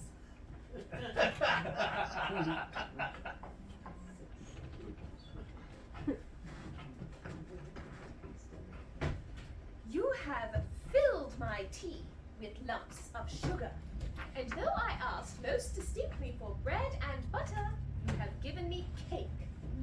I am known for the gentleness of my disposition and the extraordinary sweetness of my nature. But I warn you, Miss Cardew, you may go too far. To save my poor, innocent, trusting boy from the machinations of any other girl, there are no lengths to which I would not go. From the moment I saw you, I distrusted you. I felt that you were false and deceitful. I am never deceived in such matters. My first impressions of people are invariably right. It seems to me, Miss Fairfax, that I am trespassing on your valuable time. No doubt you have many calls of a similar character to make in the neighborhood. Oh, Gwendolyn! Ernest! My own Ernest! Let me kiss you. A moment. May I ask if you are engaged to be married to this young lady? To dear little Cecily, of course not. What could have put such an idea into your pretty little head? Thank you. You may. I knew there must have been some misunderstanding. The gentleman whose arm is presently around your waist is my guardian, Mr. John Worthing. Beg your pardon? This is Uncle Jack. Jack! Here is Ernest. My own love! A moment, Ernest. May I ask you, are you engaged to this young lady. To what young... Good heavens, Gwendolyn! Yes, to good heavens. I mean Gwendolyn. Of course not. What would have put such an idea into your pretty little head? Thank you. You may. I felt there must be some slight error, Miss Cardew. The gentleman who is now embracing you is my cousin, Mr. Algernon Moncrief. Algernon Moncrief? Oh! Are you called Algernon? I cannot deny it. Oh! Is your name really John? I could deny it if I liked. I could deny anything if I liked. But my name certainly is John. It's been John for years. A gross deception has been practiced on both of us. My poor wounded Cecily. My sweet wronged Gwendolyn. You will call me sister, will you not? May I only be allowed to ask one question of my guardian? An excellent idea. Mr. Worthing, there is just one question I would like to be permitted to put to you. Where is your brother Earnest? We are both engaged to be married to your brother Earnest, so it is a matter of some importance to us to know where your brother Earnest is at present. Gwendolyn, Cecily, it pains me very much to be forced to speak the truth. In fact, it's the first time in my life that I've ever been reduced to such a painful position. I'm quite inexperienced in doing anything of the kind. However, I will tell you quite frankly, I have no brother, Ernest. I have no brother at all. Never had a brother, and I haven't the smallest intentions of having one in the future. No brother at all? None. Had you never a brother of any kind? Never, not even of any kind. I'm afraid it is quite clear, Cecily, that neither of us is engaged to be married to anyone. It is not a very pleasant position for a young girl to find herself in, is it? Let us go into the house. They will hardly venture to come after us there. No, men are so cowardly, aren't they? This ghastly state of things is what you call bunburying, I suppose. Yes, and a perfectly wonderful Bunbury it is. The most wonderful Bunbury I've had in my life. We've no right whatsoever to Bunbury here. That is absurd. One has the right to Bunbury anywhere one chooses. Every serious Bunburyist knows that. Serious Bunburyist? Good heavens! Well, one must be serious about something if one is to have any amusement in life. I have to be serious about Bunburying. What on earth you are serious about, I haven't got the remotest idea. About everything, I should fancy. You have an absolutely trivial nature.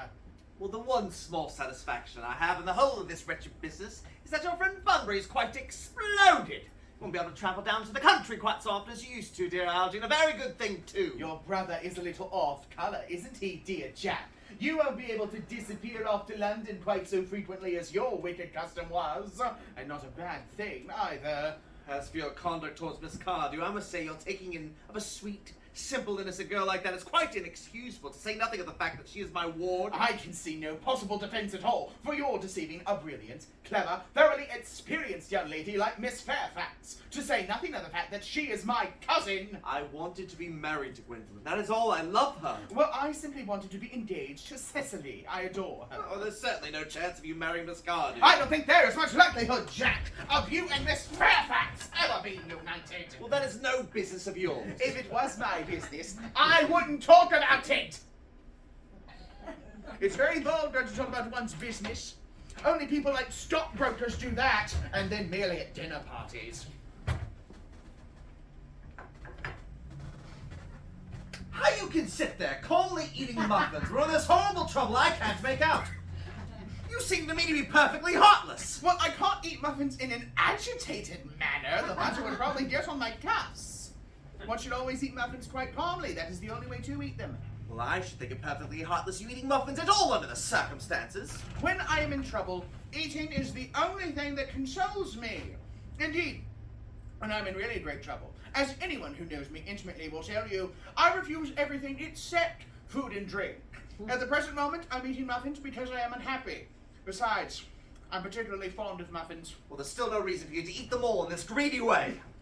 I wish you would have tea cake instead. Good heavens! I suppose a man made his own muffins, his own garden. You just said it was perfectly heartless to eat muffins! No. I said it was perfectly heartless. For you, under the circumstances, this is a very different thing. No, that may be so. But the muffins are the same. Algie, I wish you would go. You can't possibly ask me to go without having some dinner. It's absurd. I never go without my dinner. Nobody ever does, except vegetarians and people like that.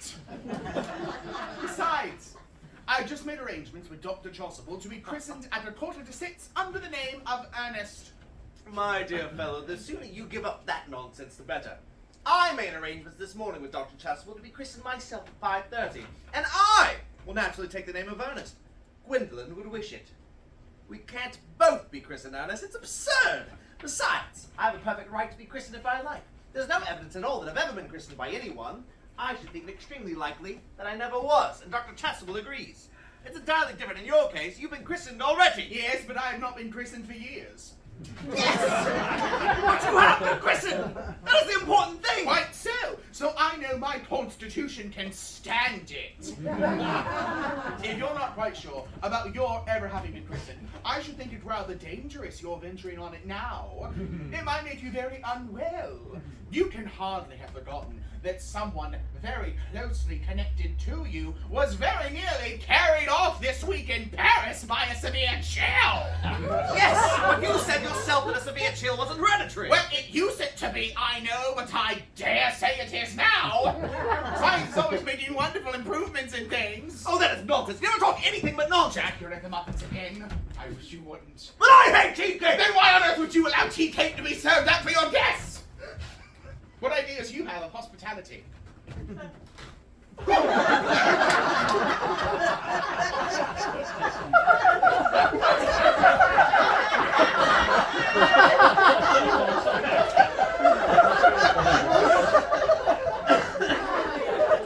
Algernon, I want you to go.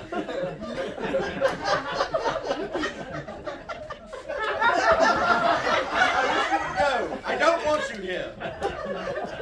Haven't quite finished my tea yet. And there is still one muffin left. That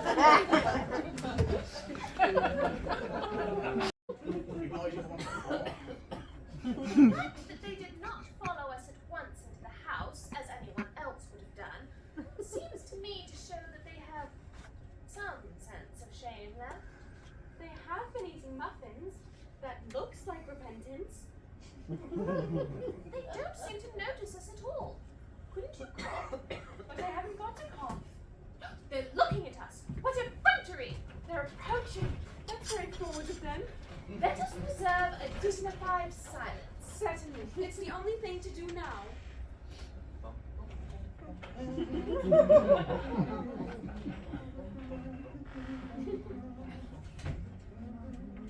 This dignified silence seems to produce an unpleasant effect. A most distasteful one. But we will not be the first to speak. Certainly not. Mr. Worthy, I have something very particular to ask you. Much depends upon your reply. Gwendolyn, your common sense is invaluable. Mr. Moncrief, kindly answer me the following question.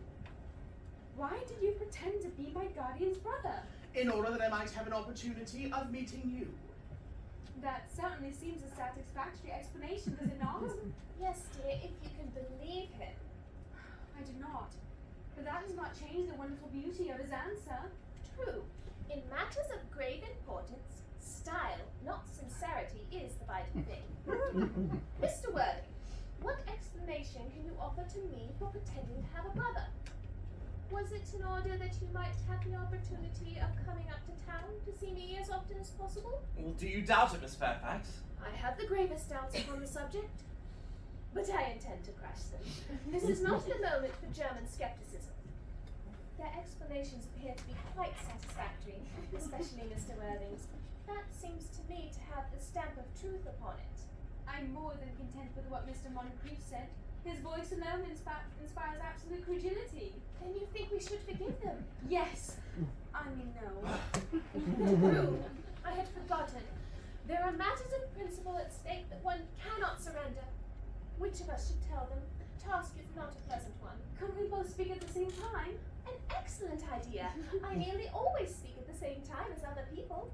Will you take the time for me? Certainly. Your Christian names are still an insuperable barrier. That is all. Our Christian names? Is that all? But we're going to be christened this afternoon. For my sake, you are prepared to do this terrible thing? I am. To please me, you are ready to face this fearful ordeal? I am. How absurd to speak of the equality of the sexes. Where questions of self-sacrifice are concerned, men are infinitely beyond us. We are. Yes, the influence of physical courage, but we women know absolutely nothing. Darling! Darling.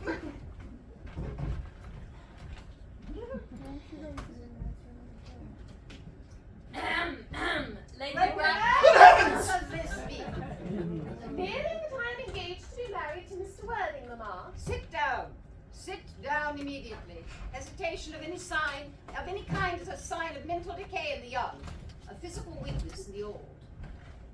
Apprised, sir, of my daughter's sudden flight by her trusty maid, whose confidence I purchased by means of a small coin, I followed her at once on a luggage train.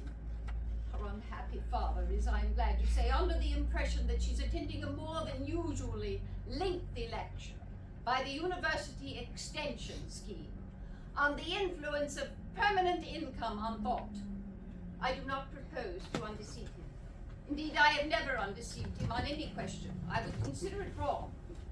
But you must clearly understand that all communication between yourself and my daughter must cease immediately from this moment. On this point, as on all points, I am firm. But I'm engaged to be married to Gwendolyn, Lady Bracknell. You are nothing of the kind, sir. And as regards Algernon. Algernon, Yes, Aunt Augusta. may I ask if this is the house in which your invalid friend Mr. Bunbury resides? No. Bunbury does not live here. In fact, Bunbury is somewhere else at present. In fact, Bunbury is dead! Dead! When did he die? His death must have been extremely sudden. Oh, I killed Bunbury. Bunbury died this afternoon! How did he die? Bunbury? Oh, he was quite, exploded!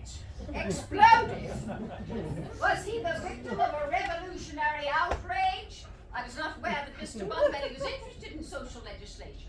If so, he's well punished for his morbidity. Aunt Augusta, I mean he was found out. The doctors found out that Bunbury could not live. That is what I mean. And so, Bunbury died. He must have had great confidence in the opinion of his physicians. I'm glad, however, that he made up his mind at the last to a definite course of action and acted under proper medical advice.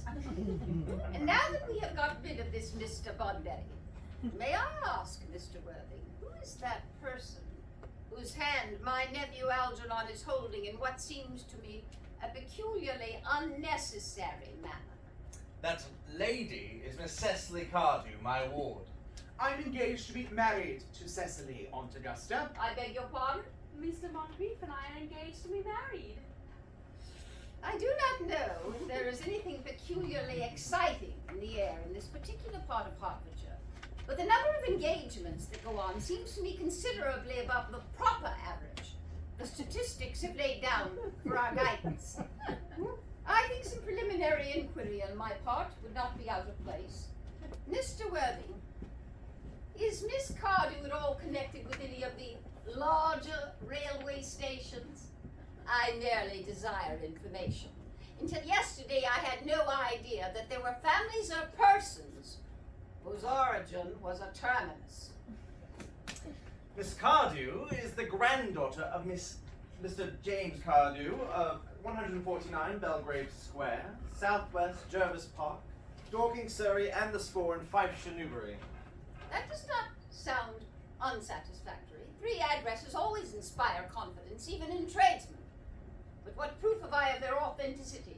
Well, I have carefully preserved the court guides of the period. They're open for your inspection, Lady Bracknell. I have known strange errors in that publication. Miss Cardew's family solicitors are Messrs. Markby, and Markby. Markby, and Markby. a firm of the very highest position in their profession. Indeed, I've been told that one of the Mr. Markbys is occasionally to be seen at dinner parties. Thus far, I am satisfied. How extremely kind of you, Lady Bracknell. I've also in my possession, you'll be pleased to hear, certificates of Miss Cardew's birth, baptism, whooping cough, registration, vaccination, confirmation, and the measles. Both the German and the English variety. Ah, a life crowded in incident, I see. But perhaps somewhat too exciting for a young gal. I'm not in favor, myself, of premature experiences. Gwendolyn, the time approaches for our departure. We have not a moment to lose. As a matter of form, Mr. Worthing, I should ask you if Miss Cardew has any little fortune. Oh, about £130,000 in the funds, that is all. Goodbye, Lady Bracknell. So pleased to have seen you. One moment, Mr. Worthing. £130,000 and in the funds. Miss Cardew seems to me a most attractive young lady, now that I look at her. Few girls of the present age have any really solid qualities that last and improve with time. We live, I fear, in an age of surfaces. Come here, dear. Come.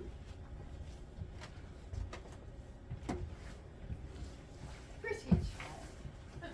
Your dress is sadly simple. And your hair seemed almost as nature might have left it. But we can soon alter all of that. A thoroughly experienced French maid can produce a really marvelous result in a very short space of time. I remember recommending one to young Lady Lancing, and in 3 months her own husband did not know her. And after 6 months, nobody knew her. Kindly turn round, child. Turn round.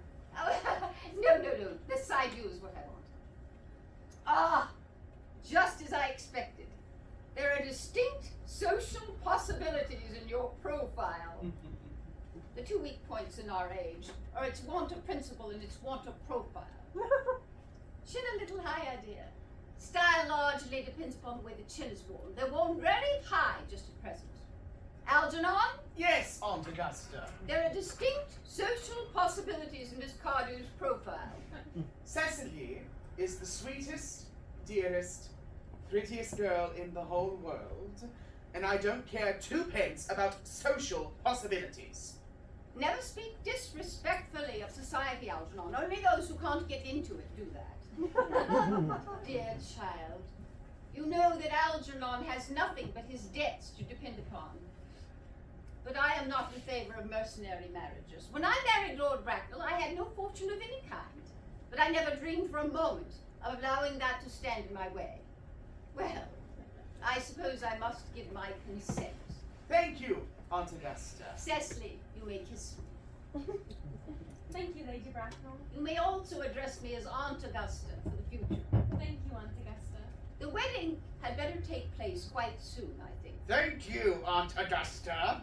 Thank you, Aunt Augusta. To speak frankly, I am not in favor of long engagements. They give people the opportunity of finding out each other's character before marriage, which I think is never advisable. I beg your pardon for interrupting you, Lady Bracknell, but this engagement is quite out of the question. I am Miss Cardew's guardian, and she cannot marry without my consent until she comes of age. That consent I absolutely decline to give. Upon what grounds, may I ask? Algernon is an extremely, I may almost say, ostentatiously eligible young man. He has nothing, but he looks everything. What more could one ask? It pains me to be forced to speak candidly to you, Miss Lady Bracknell, about your nephew, but I don't approve at all of his moral character. I suspect him of being untruthful. Untruthful? My nephew Algernon? Impossible. He's an Oxonian. I fear there can be no possible doubt about the matter. This afternoon, during my temporary absence in London on an important question of romance, he obtained admission into my house by means of the false pretenses of being my brother. Under an assumed name, he drank, I've just been informed by my butler, an entire pint bottle of my Perrier Jouet Brut 89, wine I was specially reserving for myself. Continuing his disgraceful deception, he succeeded in the course of an afternoon in alienating the affections of my only ward. He subsequently stayed to tea and devoured every single muffin. And what makes his conduct all the more heartless is that he knew very well from the first that I have no brother, I've never had a brother, and I have no intentions of having a brother, not even of any kind. I distinctly told him so myself this afternoon.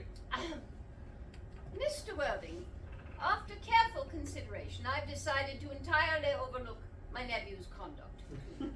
That is very generous of you, Lady Bracknell. My own decision, however, is unalterable. I decline to give my consent. Come over here, dear. Come over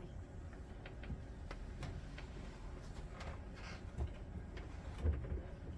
How old are you, child? Well, I'm really only 18, but I always admit to 20 at evening parties. You are perfectly right in making some slight alteration.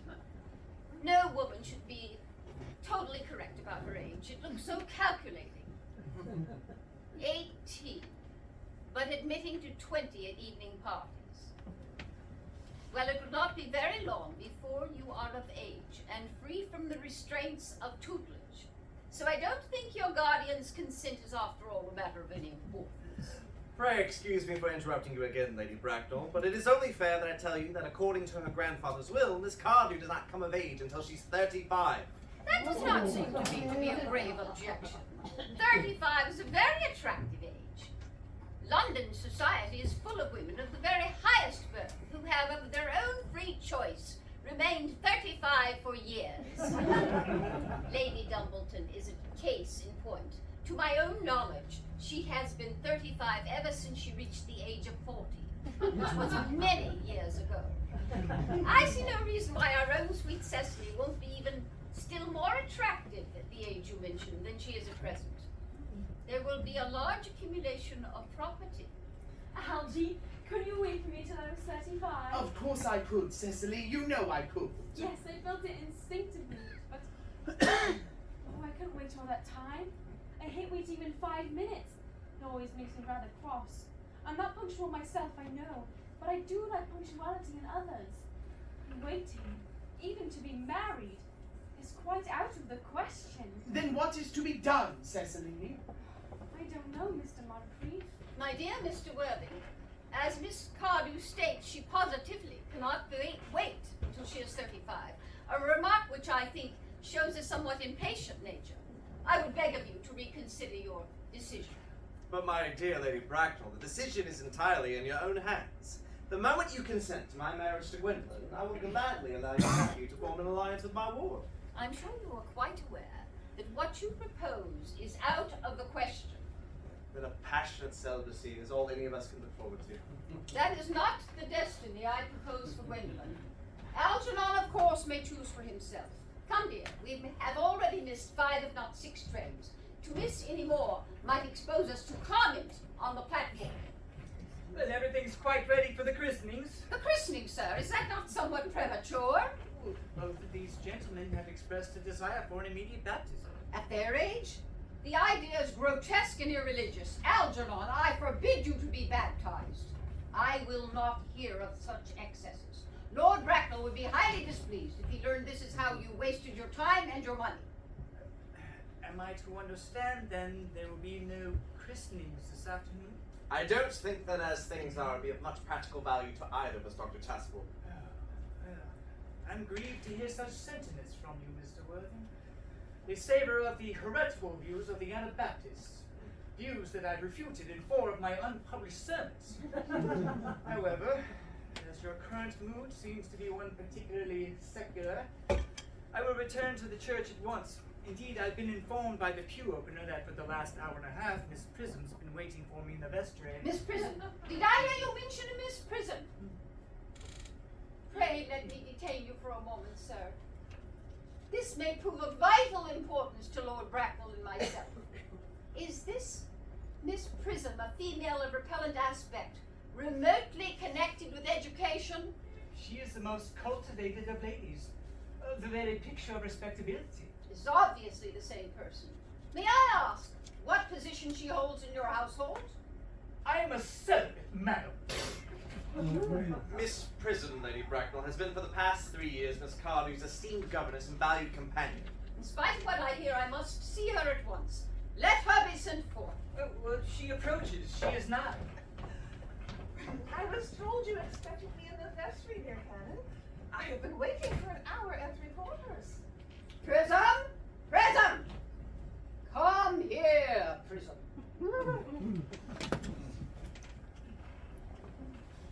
Prism, where is that baby? 28 years ago, Prism, you left Lord Bracknell's house, number 104 Upper Grosvenor Street, in charge of a perambulator that contained a baby of a male sex. You never returned. A few weeks later, due to the elaborate investigations of the Metropolitan Police, the perambulator was discovered at midnight, standing alone in a remote corner of Bayswater. It contained the manuscript of a 3-volume novel of more than revolting sentimentality. But the baby was not there. Prism, where is that baby? Lady Bracknell, I must admit with some shame that I do not know. I only wish I did. The plain facts of the case are these. On the morning of the day you mentioned, a day that is forever branded in my memory, I prepared, as usual, to take the baby out in its perambulator. I also had with me a somewhat old but capacious handbag in which I had intended to place the manuscript of a work of fiction that I had written in my few unoccupied hours. In a moment of mental abstraction for which I never can forgive myself, I deposited the manuscript in the bassinet and placed the baby in the handbag. Where did you deposit the handbag? Oh, please do not ask me, Mr. Worthing. Miss Prism, this matter is of no small importance to me. I need to know where you deposited the handbag that carried the infant. I left it in the cloakroom of one of the larger railway stations in London. What railway station? Victoria. The Brighton line. Oh! I must retire to my bedroom at once. Gwendolyn, can you wait for me here? If you are not too long, I will wait here for you all my life. What do you think this means, Lady Bracknell? I dare not even suspect, Dr. Chasuble. I need hardly tell you that in families of high position, strange coincidences are not supposed to occur. They are hardly considered a thing. Uncle Jackson is in a very agitated manner. Your guardian has a very emotional nature. This noise is extremely distressing. I hate arguments of any kind. They are always vulgar and often convincing. It stopped. I wish you would arrive at some conclusion. The suspense is terrible. I hope it will last. Is this the handbag, Miss Prism? Examine it carefully before you speak. The happiness of more than one life depends on your answer. Well, this seems like my handbag. Yes, there is the injury it received through the upsetting of a Gower Street omnibus in younger and happier days. And here is the stain on the lining that was caused by the explosion of a temperance beverage. An incident that occurred in Leamington. And here on the lock are my initials. I had forgotten that in an extravagant mood I had them placed there. The bag is undoubtedly mine. I am delighted to have it so unexpectedly returned to me. It's been a great inconvenience being without it all these years. Miss Prism, more has been restored to you than this handbag. I was the baby you placed inside of it. You? Yes, Mother! I am an unmarried woman! Unmarried? I do not deny this is a serious blow, but after all, who has a right to cast a stone against one who has suffered? Cannot repentance cast out an act of folly? Why must there be one law for man and another for women? Mother, I forgive you! There has been some error. Where is the lady who can tell you who you really are? Oh my God.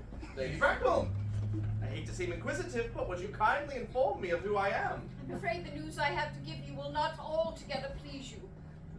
You are the son of my poor sister, Mrs. Moncrief, and consequently, Algernon's elder brother. Algy's elder brother. So I do have a brother! I knew I had a brother, Cecily! How could you doubt that I have a brother? Dr. Chasuble, my unfortunate brother! my unfortunate brother. Gwendolyn, my unfortunate brother. Alfie, you young scoundrel.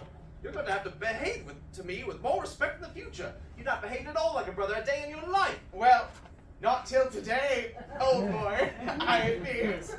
I did my best, however, though I was out of practice. I own. But what own are you?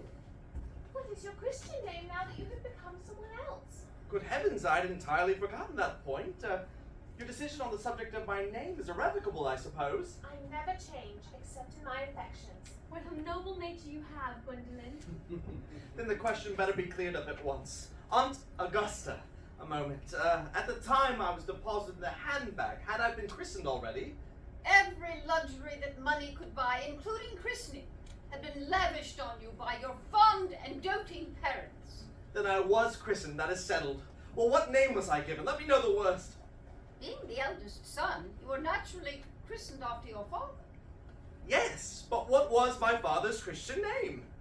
I cannot at the present moment recall the general's Christian name, but I have no doubt he had one. He was eccentric, I admit, but that was in later years, and it was the cause of climate and indigestion and marriage and things of that kind. Algie, do you recollect what our father's Christian name was? My dear boy, we were never even on speaking terms. He died before I was a year old. His name would be in the army list of the period, I suppose, Aunt Augusta? The general was essentially a man of peace except in his domestic life, but I have no doubt his name would appear in any military directory. The army lists of the last 40 years are here. These delightful records should have been my constant study. Right, L.M. Generals. All right. Malum, Maximum, Magley. What ghastly names they have. Marksby, Migsby, Mobbs, Moncrief. Right, Lieutenant, 1840. Captain, Lieutenant Colonel, Colonel. Generals, 1869. Christian names. Ernest John. I told you, Gwendolyn, that my name was Earnest. Well, it actually is Earnest. I mean, it naturally is Earnest. Yes, now I recall. The general was called Ernest. I knew I had a particular reason for disliking that name. My own Ernest. I felt from the first that you could have no other name. Gwendolyn, it is a terrible thing for a man to find out that suddenly all his life he's been speaking nothing but the truth. Could you ever forgive me? I can, for I feel that you are sure to change. My own one. Leticia. Frederick, at last. Cecily, at last! Gwendolyn, at last. My nephew, you seem to be showing signs of triviality. On the contrary, Aunt Augusta, I've now realized for the first time in my life the vital importance of being earnest.